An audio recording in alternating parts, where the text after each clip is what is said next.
All right, guys, welcome to week 5 of our Art of Healing 12-week journaling challenge.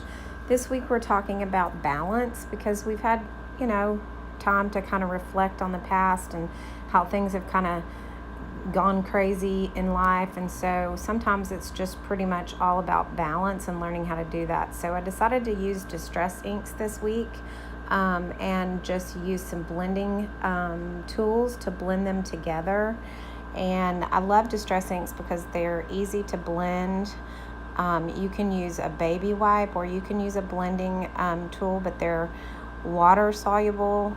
So when you use like a baby wipe on them, you can blend them really well. So I used my blending tool to do this, and I used 3 different colors. And remember, the list of supplies are in the description under the video, so feel free to look at that if you're looking to see, what supplies I used. But I used a really cool pink and purple and yellow colors to blend those together. And don't worry about whether they change. I got a little bit of an orange when I mixed the pink and the yellow, and that's okay. You want to just blend your colors until you are comfortable with the way that they look. So I did that, and then I took a baby wipe and I kind of blended a little bit more with the baby wipe to kind of smooth out some of the edges that were a little harsh. And I really, really like the way that it turned out because it is super, super bright. So then I used a ghosting technique because these react with water. You can just spray water over them, and then I used my paper towel to just kind of roll over. And then a baby wipe will also take the color off as well. So I spritzed a little water on it, ran it over there, and I got a really cool look. And then I used some modeling paste with some stencils to give it a little depth and texture.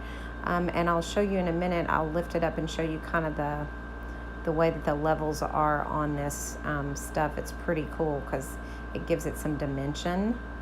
And it dries really good. So then I pulled out my green distress ink, and I decided that I would just do some splashes of green to kind of bring out some color in the background. And I really like the way that turned out as well because it gave it just a little bit of a different color on there. And then I used the same colors of my background to kind of add some darker areas with my stencil so that it just kind of brought that forward.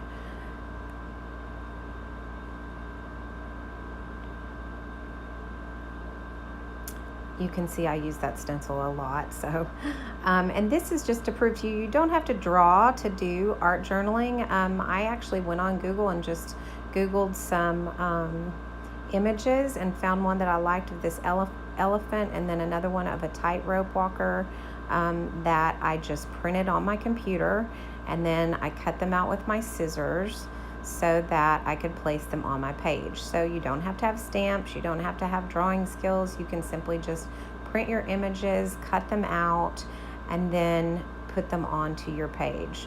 So I decided that I was going to use this little elephant because he's balancing on this ball, and I really liked the image and it fit the colors of my page. Once I decided where I wanted to place it, I went ahead and used my Distress Matte Medium, which dries clear, and I put it on the page with that and went over the entire image so that I can use my blending brush markers, my pit brush markers, to do some shading on it to just kind of make it a little bit more lifelike and kind of blend it into the page so it looks more natural onto the page. I dried it with my heat gun and then got that on the page. So then I took my Pitt pens, which you guys know I love those, and I did some shadowing around the elephant, and I did some shadowing on the elephant with my brown and with my orange, and just kind of did a little bit of shading so that you could see how I did that. It's pretty cool the way that it does because it kind of blends it into the page, so it doesn't look so much applique on the page. It kind of gives it a little bit of dimension and shadowing. So I really like doing that. And then of course I always do my highlighting with my white gel pen, and so I went along the elephant and the ball and just did some highlighting with that and got that done, and it turned out really cute. I forgot I needed to do the ball. And then I also did the same thing with my tightrope walker. I cut her out and I put her on the page with the matte medium. It's a Ranger Distress matte medium that I use. And then I took some string for her tightrope, and I used the matte medium, which again dries clear, so you can do that. And I applied the string to the page, and I wanted it to go across my entire page, both pages. So I went ahead and applied it on both pages. I struggled a little bit with getting the string exactly how I wanted it to, but it came out really nice. And then once I got that put on, I took my heat gun and I dried it really well so that I could go ahead and do some shadowing on my tightrope walker. So I got that all dry and used again my pit pins to highlight over some places on my tightrope walker so that kind of blended into the page more, and then it looked more natural and lifelike. Even in her hair, I used a little bit of the orange on her dress and her hair.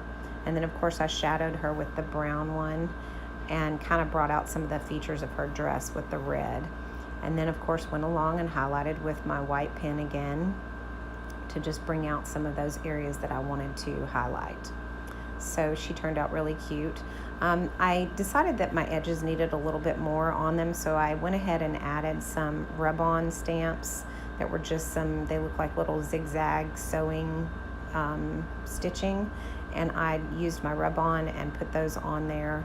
And then I wrote out my title, which is "Balance is Key," because we do have to remember that it's not always about being perfect. It's very oftentimes we just have to have a good balance of things in our life to keep us on track as to where we're going. So, and then I highlighted it with my white gel pen, and then I decided to add some white splashes onto the page to just kind of bring it all together. I love to splatter my pages with stuff, so you'll see that I do a lot of white splattering at the end of a lot of my art, and even on the art in my gallery you'll see that as well. So I think it turned out really good. Don't forget to date your page, and here's some close-ups of what the page turned out to look like. I think it looks pretty cool. I really am happy with this. So hope you enjoyed this, and hope that you will make an attempt to try to do a balance page this week. You guys have a great week.